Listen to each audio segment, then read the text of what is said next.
Bom dia, boa tarde, boa noite. Quero saudar você com a graça e com a paz de Jesus. É muito bom estarmos juntos mais uma vez para compartilhar a palavra de Deus. Hoje eu quero concluir o estudo que nós começamos a fazer ontem sobre o que são profetas, a realidade profetas, o que esse nome quer dizer. Então ontem foi a primeira parte, hoje é a segunda parte, ainda que seja de forma muito breve, para que a gente possa ter um entendimento melhor do que a Bíblia fala. A Bíblia, para mim, e eu sei que para muitos, é uma regra de conduta, é um livro-regra de conduta, de ética, de prática, enfim. A Bíblia é a palavra de Deus. E aquilo que a gente quer aprender de mais profundo, de conhecimento dessa vida, da vida espiritual, eu creio que está aqui. E eu quero te convidar agora para ler mais uma vez o texto que lemos ontem, no livro de Hebreus, capítulo 1, versículos 1 e 2. Então, lê conosco, diz assim: Antigamente, por meio dos profetas, Deus falou muitas vezes e de muitas maneiras aos nossos antepassados. Mas nesses últimos tempos, Ele nos falou por meio do Seu Filho. Foi Ele quem Deus escolheu para possuir todas as coisas, e foi por meio dele que Deus criou o universo. Então, como nós dissemos ontem, esse texto ele exalta a pessoa de Cristo, porque Jesus ele está acima de qualquer profeta. Jesus é o próprio Deus, é o Filho de Deus, é o próprio Deus.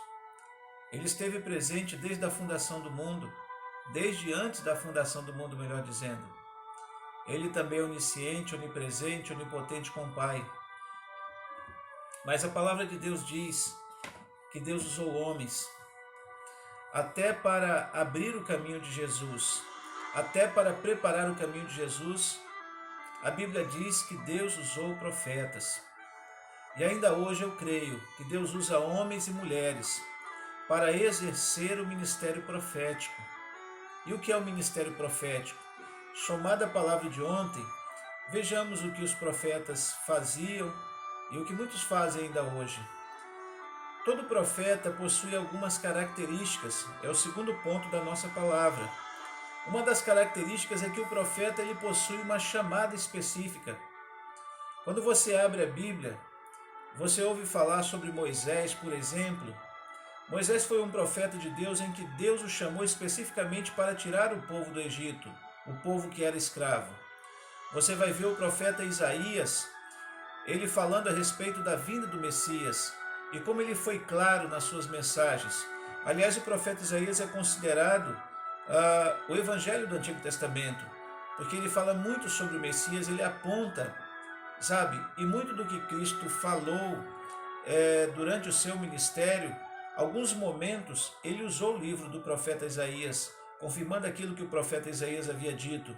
Temos também o profeta Jeremias, que foi chamado para alertar o povo sobre o perigo que estava vindo do cativeiro. No momento em que o povo estava para ser levado para a Babilônia, Deus levanta Isaías como profeta para dizer ao povo por que o povo estava indo para o cativeiro. Então os profetas eles tinham uma chamada específica. Outra coisa que eles tinham era a consciência da história. Cada profeta foi colocado na história no seu tempo. Deus colocou cada profeta, cada homem seu num tempo próprio para trazer uma mensagem específica para aquele tempo.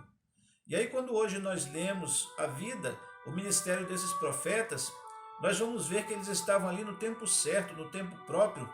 Exemplo disso, o profeta Ezequiel, um profeta que viveu no tempo do cativeiro, lá na Babilônia. Quando o povo estava escravo, ele também estava lá dentro da Babilônia. Ele teve a sua visão, o seu chamado às margens de um rio. Veja, Daniel também, o profeta que foi levado ao cativeiro. E lá ele chegou a ser governador de província. Houve um dado momento que Daniel estava abaixo apenas do rei. Então, nesse tempo histórico, nesse momento histórico, Daniel teve a consciência de quem ele era. Vemos a história de Oséias também, o tempo que Deus o levanta, o que Deus o manda fazer. Ou seja, todo profeta tinha uma consciência do que ele estava fazendo no seu tempo. E é o que nós profetas hoje precisamos entender, o nosso objetivo nesse tempo, o nosso porquê. Outra característica do profeta era a preocupação ética e social. O profeta ele se preocupava com o comportamento do povo, assim como Samuel, por exemplo.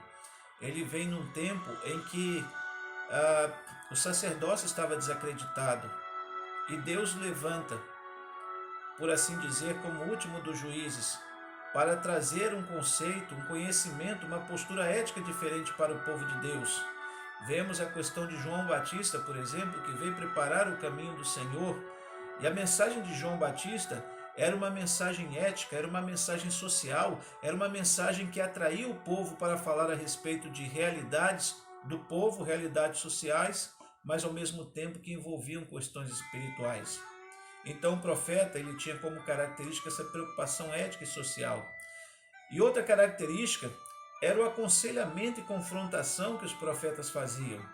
E aí nós vamos ver, por exemplo, Natã, quando Davi comete o erro, quando ele manda matar um homem para ficar com a esposa desse homem, para tentar encobrir um erro que ele havia cometido. Não é porque Davi era rei, mas Deus manda Natã confrontar aquele rei.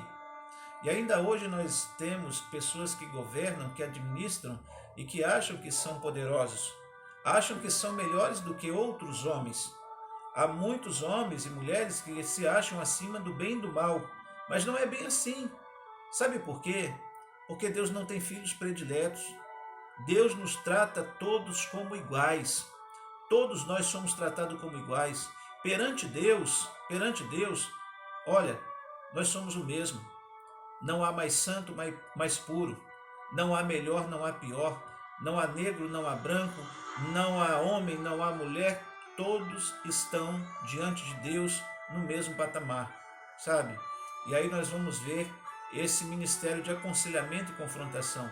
Outra característica, o profeta tinha um ministério de pregação, de proclamação e predição. O profeta pregava sobre Deus. O profeta pregava sobre o Messias. E aí nós vamos citar o exemplo de Jonas. Deus levanta Jonas para pregar uma mensagem de arrependimento, avisar ao povo que se eles não se convertessem, o povo seria destruído. E ainda hoje Deus tem levantado profetas, homens seus, para serem pregadores da sua palavra, para proclamar, para predizer aquilo que a palavra de Deus já nos ensina. Sabe? Outra característica, os profetas utilizavam símbolos para transmitir a sua mensagem.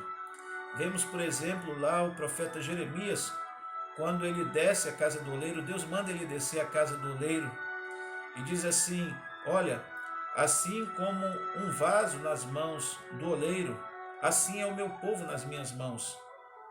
Veja, Deus, os profetas usavam símbolos para utilizar o povo. E aí nós vamos ver Jesus, por exemplo, utilizando parábolas, coisas parecidas, semelhantes, né? Outra característica dos profetas, eles eram representantes do povo. O profeta, quando clamava, ele clamava pelo povo. Vemos, por exemplo, na oração de Daniel, o profeta, capítulo 9, capítulo 10, quando Daniel ora, ele confessa o pecado do povo, como se ele estivesse cometendo. Ele intercede pela nação como se fosse por ele mesmo. Por quê, meus irmãos? Porque o profeta, ele clamava pelo povo. E quando ele clamava, e quando ele buscava Deus em oração, ele se colocava como se fosse o próprio povo, representante do povo. Assim era o profeta. E a última característica que eu quero citar, a oitava característica, é que o profeta era homem de palavra de Deus. O profeta tinha compromisso com Deus. O seu compromisso era com Deus. Profeta dessa geração, deixa eu falar para você, o seu compromisso é com Deus. O seu compromisso não é com o administrador público. O seu compromisso não é com o sistema. O seu compromisso não é com ideologia. Só será compromisso com essas coisas se estiverem pautadas na palavra de Deus, se a base de cada uma delas for a palavra de Deus, porque se não for a palavra de Deus, meu irmão, opte pela palavra de Deus. Assuma o compromisso com a palavra, com o seu chamado, para aquilo que Deus vocacionou. Querido homem de Deus e mulher de Deus, não assuma compromisso com o erro, não assuma compromisso com o pecado. Quero dizer para você que todos os profetas eram homens limitados como eu e você, mulheres limitadas como eu e você, porque haviam profetisas também. Todo homem e mulher de Deus eram limitados. Vejo, por exemplo, Elias, quando ele é ameaçado por Jezabel, ele vai para uma caverna e pede para si a morte, tenta se matar. E nós poderíamos citar aqui tantos outros exemplos. Por exemplo, Jeremias, ele não queria assumir o seu ministério, a sua chamada profética. Ele questiona a Deus, ele diz: Senhor, eu sou como uma criança, eu não tenho condição. Moisés diz para Deus que é pesado de língua e por isso ele não podia falar com Faraó. Querido, eu digo para você que todos nós temos o nosso limite, todos nós temos falhas, todos nós temos erro, mas é justamente por sermos falhos, é justamente por sermos limitados, é justamente por termos essas fraquezas que o Senhor nos usa. O apóstolo Paulo diz que o poder de Deus se aperfeiçoa na nossa fraqueza, para que ninguém se ache bom demais, para que ninguém se ache santo demais, para que ninguém se ache superpoderoso a ponto de não depender da graça de Deus. Então, profeta de Deus, homem de Deus, mulher de Deus, assuma seu papel com todas essas características que você, homem de Deus, mulher, tem. Proclame, pregue, tenha preocupação ética e social, tenha essa consciência histórica, tenha essa chamada específica e tenha certeza que você representa Deus para o povo, porque você é homem da palavra de Deus. Amém, querido? E se você não sente que o seu chamado é profético, honre aquele que você entende que é um homem de Deus na tua vida, ou mulher de Deus na tua vida. Honre a vida de alguém que é um profeta. Honre a vida de alguém que Deus levantou para cuidar de você. Amém, querido? Eu gostaria de falar muito mais sobre esse tema. Eu sou apaixonado por esse tipo de assunto, mas o nosso tempo é muito limitado. Vou fazer uma oração e assim vamos encerrar e amanhã estaremos de volta mais uma vez. Amém, queridos? Louvado seja Deus, nosso Deus e nosso Pai. Eu peço a tua bênção sobre cada um dos nossos ouvintes. Quem está nos escutando, meu Deus, que a tua graça, que a tua misericórdia possa encher esse coração, essa vida. Meu Deus, dissipa todo medo, dissipa todo mal, Senhor. Dissipa toda preocupação, toda contenda, toda aflição, toda depressão, meu Pai. No nome santo de Jesus, enche a vida que está nos ouvindo, a casa de quem está nos ouvindo, meu Pai, com a tua presença santa. No nome santo de Jesus, nosso Senhor e nosso Salvador, nós a Ti oramos e agradecemos hoje para todo sempre. Amém. Deus te abençoe, fica com Deus e até amanhã, se Deus quiser. Um beijo no seu coração.